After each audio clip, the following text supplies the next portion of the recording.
Magandang araw ng Sabado po mga bayang karerista. Magbibigay na po tayo ng tip at impormasyon para sa araw na to, May 10, 2025. Tara!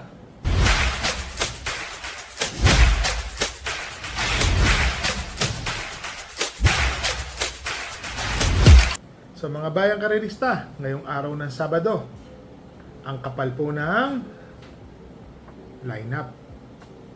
Pakita ko lang po sa inyo mga bayang karerista. Tinitignan ko pa. Maganda po ang pangarera ngayong araw ng Sabado. Ang start time po ng karera ay sa ganap na alas 4 ng hapon. Race number 1, 3-year-old and above maiden race. Placer, yung mga galing po ng Novato Run, Barrier, at yung mga natitimbang po sa maiden races nila. Ito po. First choice, entry number 7, Salacious. Balita ko po kasi na ibulong sa akin, mabuting kabayo pala to. Imported. Isa po ito sa 10 ata na kabayo po na dumating ni Senior Patrick Uy, ni Boss Patrick Uy. So, tingin ko po, sa mga nagtitipid, baka pwede po itong suluhin. Mainam na kabayo daw po ito. Bali-balita po natin. Second choice, entry number 3, Spreewell. Ito pong si Spreewell, ano po tayo sa YouTube channel natin, naghanap tayo. May takbo pala to na 1.14.30 sa 1,200 meters. Medyo mainam po yun mga bayang karerista, ha? Lalo na ho, mga bagong kabayo po sila rito. Para sa akin po, may tsamba po ito. Entry number 3, Spreewell. Second choice ko po siya. So dito po sa race number 1, first choice, entry number 7, Salacious. Second choice, entry number 3, Spreewell. Dito na tayo sa race number 2, 1,400 meters, rating 5, non-placer. Mga hindi po natitimbang, yung mga bagong baba, galing po ng rating 5 placer, nakababa po. First choice, entry number 5, Princess Belle. Matuling kabayo po ito mga bayang karerista, ha? Baka sakali pong kaya niya nang tapusin. Kung pagbabasihan po natin, wala pong ganong kabilis or makakadikit po sa kanya agad. Para sa akin po, malaki po ang panalo ni Princess Belle. Second choice, entry number 3, Dynamic Dyna. Ito pong si Dynamic Dyna, mga bayang karerista. Tingin ko ho, ito po ang pwedeng sumilat sa Llamado. May takbo po kasi si Dynamic Dyna na kwartong malapit. You know. So dito po sa race number 2, first choice, entry number 5, Princess Belle. Second choice, entry number 3, Dynamic Dyna. Dito na tayo sa race number 3, rating 5 placer. Yung mga natitimbang po o mga galing sa rating 6 na nakababa po dito, mga bagong baba. First choice, entry number 6, Barek na. Nelson I. Uy ang papatong. Nakita naman natin, nagpanalo po ito kay Rainy Days. Last race, Mr. Jackie Nelson I. Uy ang inam po ng pinanalo niya. Rainy Days, nakapit lang, mainam na kabayo. Ito pong si Barek na, may naalala po akong takbo nito. Baka ito po yung huling takbo niya, parang nasigundo po ito. Biglang segundo, lumaban. Tingin ko po, malaki po ang panalo ni Barek na. Malaking kabayo po ito, magandang kabayo. Second choice po natin dito, entry number 5, Top Romance. Etong si Top Romance, nakababa na rin po ito ng ratings. So, para sa akin po, si Top Romance, isa pa rin ho ito sa may malaking tsansang manalo. Lalo na ho, karamihan ho dito, tinalo na niya. Meron po siyang tiyempong 1.29 medya nung tinalo po niya yan. Naglagay po ako ng third choice. Entry number 10, Sinag. Joe L. Ciego ang papatong. Etong si Sinag, pag na-rate lang po ito sa unahan. Nako po, kaya po na itong tapusin ng karera. Lalo na ho, wala po akong nakikitang kasing tuling niya rito na umere. So dito po sa race number 3, first choice, entry number 5, Barek na. Number 6, Barek na. Pasensya na po. Second choice, entry number 5, Top Romance. Third choice, entry number 10, Sinag. So dito na tayo sa race number 4. Rating 6 to 10 split, 1,400 meters, 7 runners. First choice, couple entering 2 and 2A. Space Jam and 2A Don Damiano. Etong si Don Damiano, matuling kabayo. Meron pa siyang Space Jam na maaari pong umagapay agad sa kanya sa segundo or terserong malapit na malapit. Para sa akin po, 2 and 2A, horse to beat, first choice. Second choice, entry number 3, Manila Boy, Dan El Camanyero. Napansin ko po yung huling takbo ni Manila Boy. Malapit po ito na kwarto or quinto pwesto. Malapit po yun, nasa labas. Ang distansya po noon is 1,200 meters. So yun lang ang masasabi ko. Tingin ko po malaki po ang chance ang manalo. Dihado pa si Manila Boy. So dito sa race number 4, first choice, couple entering 2 and 2A, Space Jam and 2A, Don Damiano.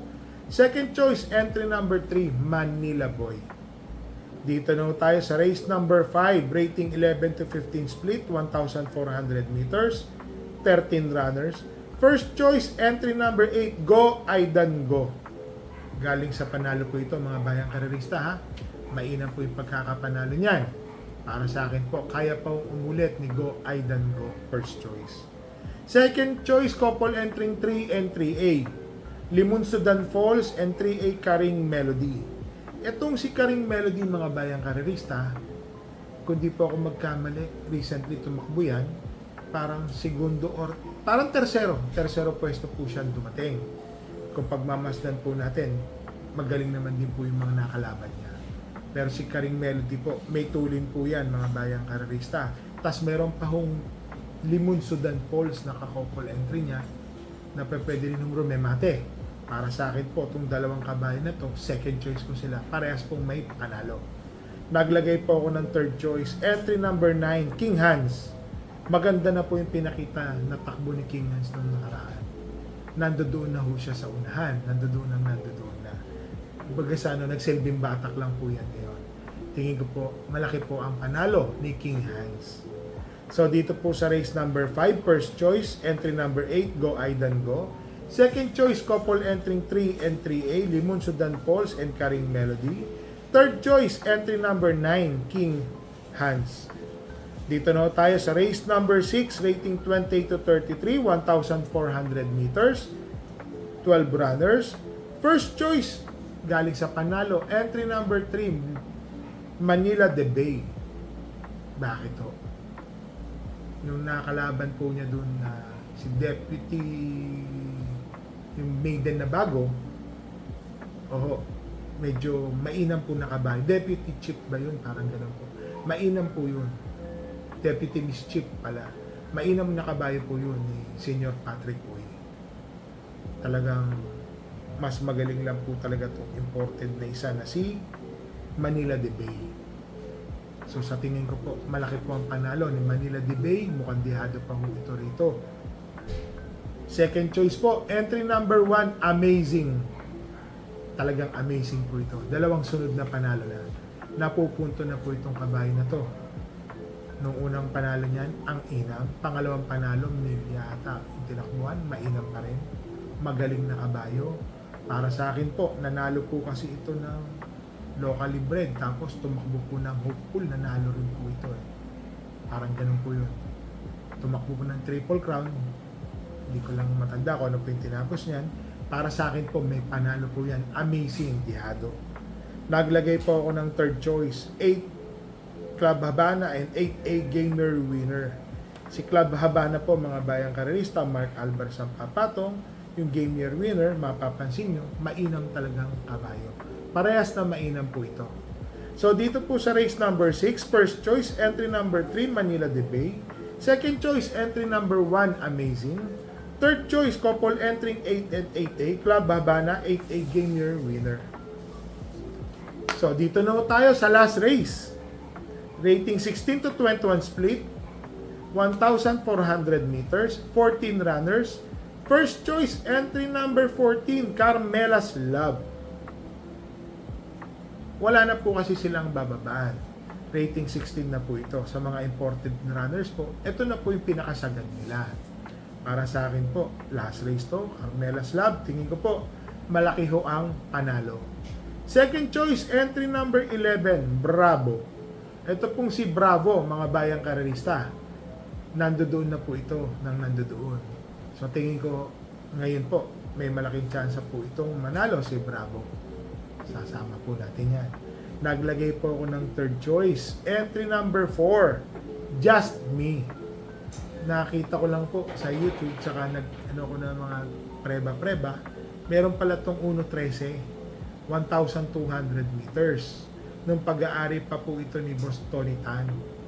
So, tingin ko po, yung tinakbo po niya nun, malaki po ang panalo kung mauulit niya yun dito. Bakit to? Wala po ako nakitang kasintuli ni Jasmine rito. Maganda pa ang kanyang numero, nasa balya. Numero 4 ha, full gate po ito. Mas bibigay mo pa ba yung unahan? So dito po sa race number 7, first choice, entry number 14, Carmelas Lab.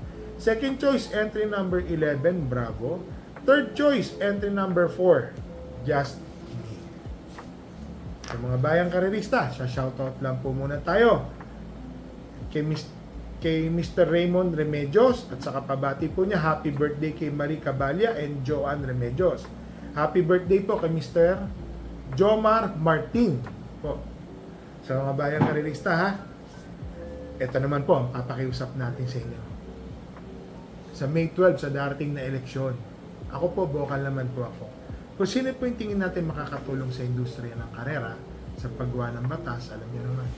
Kung sino po yung mga mga kumakandidato dyan, isa-isahin po natin sa highest position dahil sa senatorial balls. Ako po, solid po ang suporta ko sa po ng aking mga pamilya, Mr. Benhar Abalos. Hindi na po ako maglalagay ng second, third, fourth, fifth hanggang ano. Isa lang po ang iboboto ko sa pagka-senador, siya po ay si Mr. Benhar Abalos. As a kapwa horse owner, malaki po ang paniniwala ko na may mas papasang batas, maibaba yung tax, syempre tayo po, ganun po tayo para lumaki po ang mga premyo para sa mga bayang karerista. Pangalawa po, yung ating kaibigan, tumatakbong congressman sa District 4 ng Quezon City, Congressman Marvin Rillo. So, umaasa po ako na suportahan niyo po siya, si Congressman Marvin Rillo. Meron pa po tayong mga kapwa horse owners na kumakandidato po as pagka-congressman. Si Mr. Ryan Ponce, yan po, sa Manila. Si Mr. Edward Maceda, sa Manila po. Mga kumakandidato din po yan.